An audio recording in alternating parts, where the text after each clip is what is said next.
It's just been down a little bit, I guess. First of all, I'm only going to be up here for about 52 minutes, so I'm just kidding. I won't be up here that long. But thank you for sticking around. But in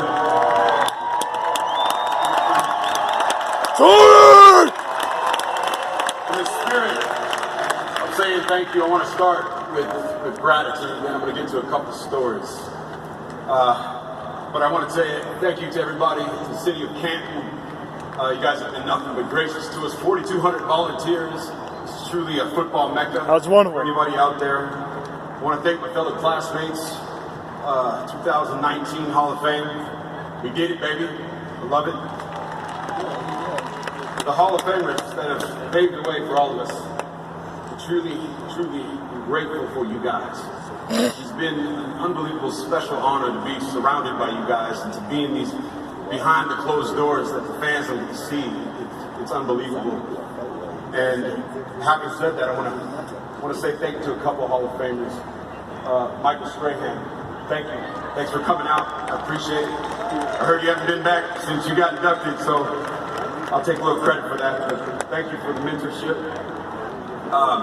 Shannon Sharp. Shannon Sharp.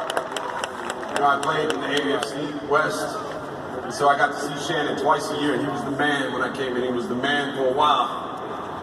And I truly learned a lot just by watching Shannon, and I appreciate you, buddy.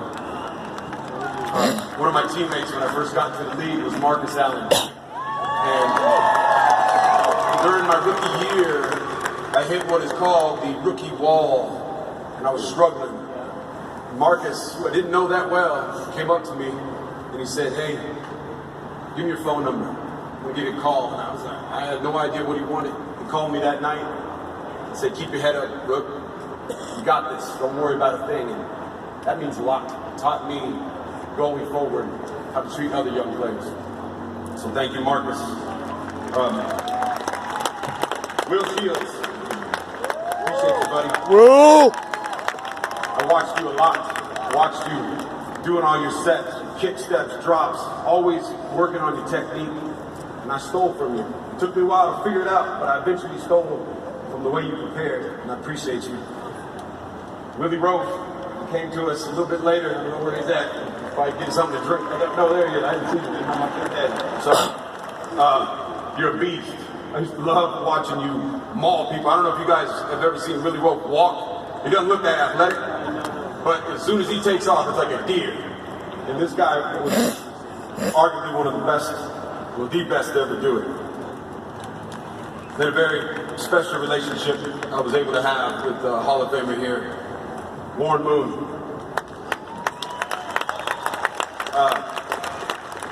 When Warren got to the Chiefs, he was the oldest guy on our team. And this is my third year, and I was the youngest guy on our team.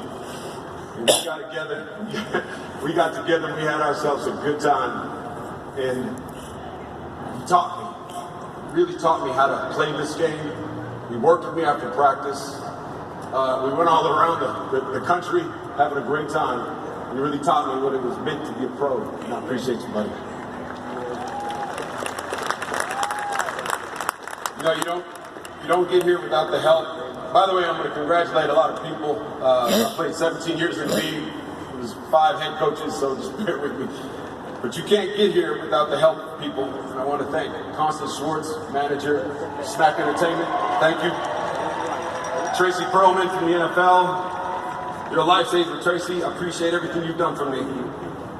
Jay Glazer, little bald guy.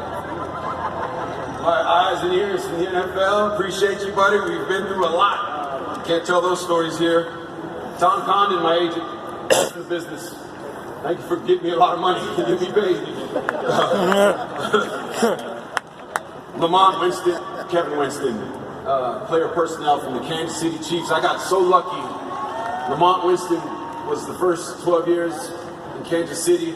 And then I had his brother Kevin Winston in Atlanta. These guys are awesome. What they do for the players, getting them ready, telling them to go back to school, telling them how to deal with their wives, children, better fathers. You guys are awesome, and I appreciate it. And then my post-career, I want to thank CBS for giving me an opportunity, and I want to thank Fox for letting me work right now and enjoy one of the greatest jobs I could have.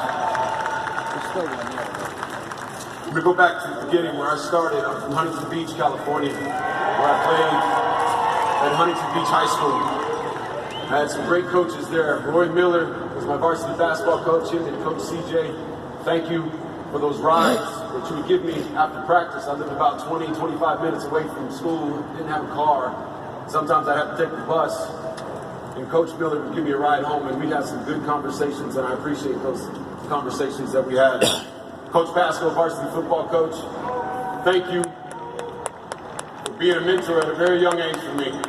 And let me be me. I know I was tough. I was a knucklehead back then, showing up to practice late. But thank you for bearing with me. Coach Curtis, my freshman football coach, he's the one that got me to play tight end. I used to go to be a running back. Like I said, I'm from LA, Orange County.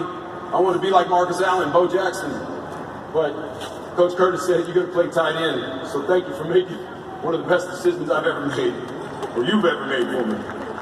And then the friends, a couple of my Pop Warner, I actually played Pop Warner with these guys. These guys are still some of my very best friends, Nick Ziegler and Justin Flagg. From high school, I went to Berkeley, California. University of California Golden Bears, one of the greatest institutions in the country.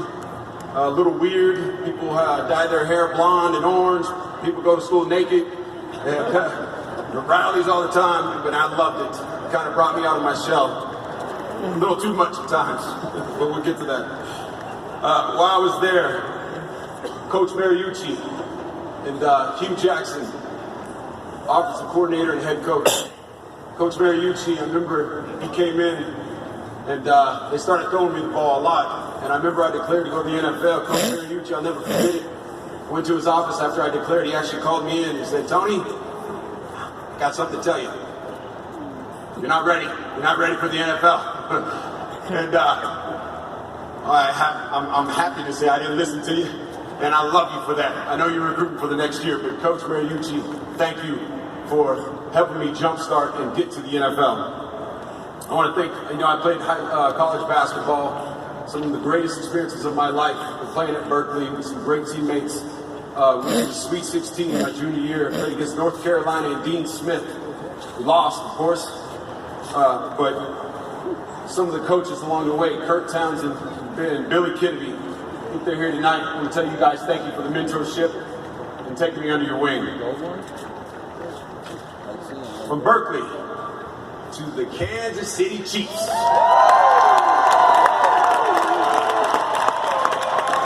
13th pick overall. I want to thank Lamar Hunt, Norma Hunt, and Clark Hunt now for taking a chance on me. Really appreciate you guys. I want to thank Carl Peterson, general manager, for trading up. He was the 18th pick that year. They traded up to number 13. Thank you for taking that chance on me. And I know we had our battles during contract negotiations, but we always got it done. And thank you for paying me. I appreciate it. Offensive coordinators. I want to highlight a couple of them. Jimmy Ray. Jimmy Ray, going into my third year, he became the offensive coordinator, and he fed me the ball. And I appreciate you, Jimmy, for using me in ways that I never knew I could be used. Moving me all over the field. Thank you for that innovation and creativeness. Al Saunders was here too. Thank you for looking for ways to give me the ball. I know we butted heads every once in a while, but I really appreciate you. To the head coaches while I was there. When I first got there, it was Marty Schottenheimer, the late, well, he was still alive. Playoffs? Marty Schottenheimer, one of the greatest coaches of all time. Not to win. The words echo in my ears. Playoffs? A performance-driven businessman. If you don't perform, you won't be in business too long. That always stuck with me. The late Gunther Cunningham, who always wore yellow glasses. He said he made him mean. I don't know if that's true or not. But I love playing for Gunther. I want to thank Herman Edwards. Really appreciate you. Best thing about Coach Edwards I loved, he said, I'm going to treat you like a man. And he did. And I appreciate you. And special, sometimes